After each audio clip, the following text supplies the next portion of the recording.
আসসালামু আলাইকুম গাইজ, আশা করি সবাই ভালো আছো। আমরা আজকে আবার প্রিন্সিপালস অফ ফাইন্যান্সের ডিভিডেন্ড ডিসিশনের আর একটা ক্লাসে চলে আসছি। সো দেখি আজকের ক্লাসটা কীভাবে হয়েছে।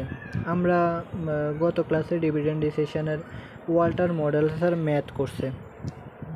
আমাদের যে তিনটা মডেল, একটা হলো ওয়াল্টার মডেল, গর্ডন মডেল, আর একটা হলো মডেল। আমরা গত ক্লাসে ওয়াল্টার মডেলের ক্লাস করছি। আজকে হলো আমরা ক্লাস করব, গর্ডন মডেলের। আজকে আমরা 2 নম্বর মডেলের ক্লাস করব। ওকে, তো আমরা বলছি যখন এই ম্যাথ দেওয়া থাকবে তখন কোশ্চেনে উল্লেখ করে দেবে যে কোন মডেলে তোমাকে ম্যাথ করতে হবে। দেখো আমাদের এখানে বলে দিছি using Gordon model find out the market value, market price per share, এরপরে ভ্যালু অফ দ্য ফার্ম। কি বলছে? গর্ডন মডেলে করতে। তাহলে এখন আমাদের গর্ডন মডেলের সূত্র জানা লাগবে। তাহলে দেখো আমরা এখন ম্যাথটা শুরু করি। এখানে বলছে the following information is available in respected A farm. Number of common shares হলো 10,000। শেয়ারের কতটা শেয়ার আছে? 10,000 শেয়ার আছে মোট। এরপরে আর্নিংস পার শেয়ার 12 টাকা। তার মানে এটা কি ই বা ইপিএস? এটাকে আমরা কি বলি? ই বা ইপিএস। সংক্ষেপে আমরা সূত্রের মধ্যে লিখি ই। তাহলে ই পেলাম। এরপর cost of equity. Cost of ইকুইটিকে কে দ্বারা প্রকাশ করা হয়? কে বা কেই, যেটাই দেওয়া সমস্যা নেই, কে বা কে। এখানে কস্ট অফ ইকুইটি না থেকে কস্ট অফ ক্যাপিটালাইজেশন থাকতে পারতো, বা ক্যাপিটালাইজেশন থাকতে পারতো শুধুমাত্র, বা কস্ট অফ ক্যাপিটাল থাকতে পারতো। সবগুলোর মানেই হচ্ছে তোমার কে বা কে, 15%। ওকে, এরপরে হচ্ছে রিটেনশন রেশিও 40%। রিটেনশন রেশিও কত? 40%। এটা আমি ক্লিয়ার করে, এটা নিয়ে অনেক বলা হয়েছে গত ক্লাসগুলোতে। রিটেনশন রেশিও হচ্ছে তোমার মোট আয়ের, শেয়ার থেকে যে তুমি আয় পাবা, সে আয়ের কিছু অংশ তুমি কোম্পানির জন্য জমা করে রাখবা। যেটা জমা করে রাখবা তার নাম হলো রিটেনশন। আর যেটা পরিশোধ করে দিবা বা লভ্যাংশ হিসেবে প্রদান করবা শেয়ার হোল্ডারদেরকে, সেটা হলো ডিভিডেন্ড পে আউট রেশিও। তো তোমার রিটেনশন রেশিও যদি জমা করে রাখো 40%, তাহলে তুমি ডিভিডেন্ড দিচ্ছ কত পার্সেন্ট? লভ্যাংশ দিচ্ছ কত পার্সেন্ট? 60%। 100%-এর মধ্যে তুমি 40% জমা করে রাখতেছো কোম্পানির জন্য, আর 60% তুমি লভ্যাংশ হিসেবে শেয়ার হোল্ডারদেরকে দিচ্ছ। ক্লিয়ার?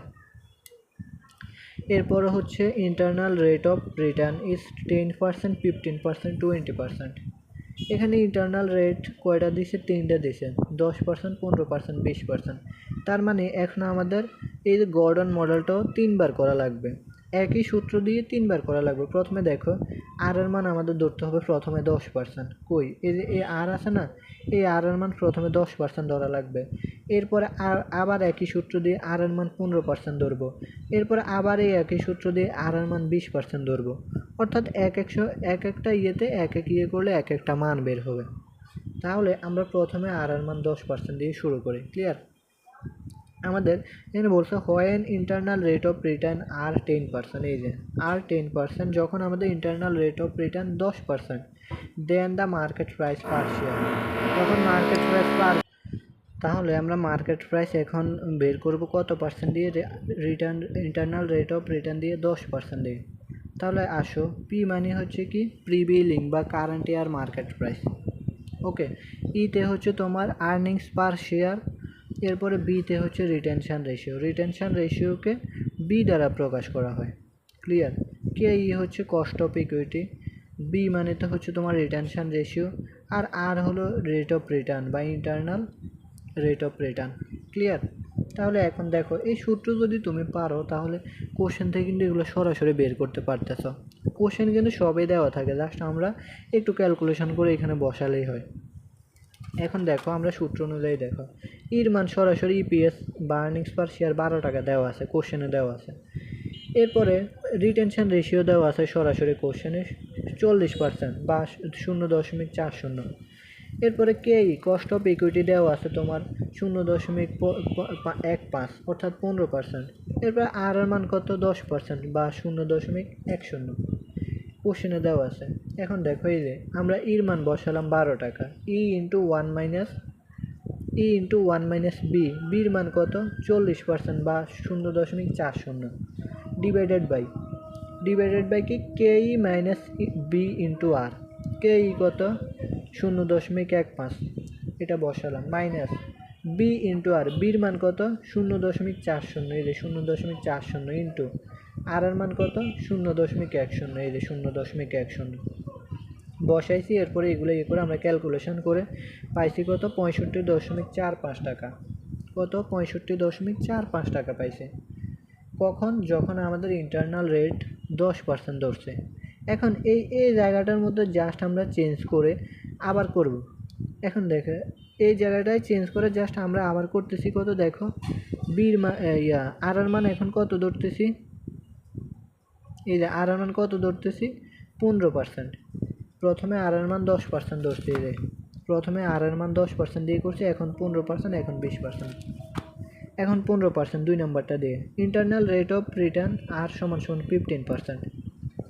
আচ্ছা, এখন এখানে আমি জি কেন দিছি, এখানে তুমি এক একজনে করায় একভাবে করায়, তো তুমি হয়তো বা মনে করো আরেকটা কোচিং সেন্টারে এখানে জি দেখলা, তখন তুমি কনফিউজ হয়ে যাবে যে আমি কি আসলে ভুল করাচ্ছি না একে সঠিক করাচ্ছি। দুইটার মানে এভাবেও তুমি করতে পারো, এভাবেও করতে পারো। দেখো জি মানে হচ্ছে গ্রোথ রেট। কি গ্রোথ রেট? গ্রোথ রেট বের করা হয় বি ইন্টু আর দিয়ে। তাহলে আমি যদি জি না লিখে সরাসরি বি ইন্টু আর লিখি, কোনো প্রবলেম আছে? কোনো প্রবলেম নেই। এটা আমরা বেসিক ক্লাসে বলছিলাম, জির জায়গায় বি ইন্টু আর লিখতে পারবো সরাসরি। আমরা জাস্ট জির জায়গায় এখানে সরাসরি বি ইন্টু আর লিখলাম, কোনো প্রবলেম নাই। ওকে, তো এগুলো দেখে করা যাবে না, আমি যেভাবে শেখাচ্ছি সেভাবেই শেখো। তো বি ইন্টু আর, আমাদের বির মান কত 40% বা 0.40, এই 0.4, এটা আর কি আমি এখানে বের করে সরাসরি অ্যান্সারটা লিখছি। তো 0.40, এরপরে আমাদের আর এর মান কত 15% ধরছি এখন 0.15, তাহলে কত আসে 0.06, 0.06 এখানে বসাল। তোমরা চাইলে এখন সরাসরি এখানে কি বসাতে পারো, এই এইটার মতো করতে পারো 0.40, এরপরে 0.15 এখানে বসে সরাসরি এটা করতে পারো। আবার এইভাবে করলেও বের করে করলেও হবে, নো প্রবলেম। দিন শেষে জির মান হচ্ছে তোমার বি ইন্টু আর, আর বি ইন্টু আর এর মান সরাসরি আমরা এখানে বসাই করছি। ওকে, এখন তাহলে আমাদের 15% দিয়ে আসছে কত এখন 80 টাকা। ঠিক একইভাবে 3 নাম্বারে এখন আমরা আর এর মান কত ধরে করব 20%। জাস্ট আর এর জায়গায় এখন আমরা 0.20 দেব। দেখো এখানে জি দিয়ে করছে, এই যে এখানে আবার ভেঙে দেখেছে জির জায়গায় বি ইন্টু আর লেখছে। এরপরে আমাদের এখন আর দেখছো আর এর মান এখানে কত দিয়েছি 0.20 বা 20%। এটা 3 নম্বরে আর এর মান 20% দিয়ে এভাবে ক্যালকুলেশন করে আসছে কত 102.86 টাকা। কত আসছে 102.86 টাকা। সো জাস্ট এখানে আমাদের যেহেতু আর এর মান তিনটা আর এর মান 3বারে দিয়ে 3বার আর কি এটা আর কি প্রাইসটা নির্ণয় করা লাগবে, শেয়ার প্রাইসটা নির্ণয় করা লাগবে। জাস্ট আর এর মান চেঞ্জ হয়েছে, বাকি সব কিন্তু একই।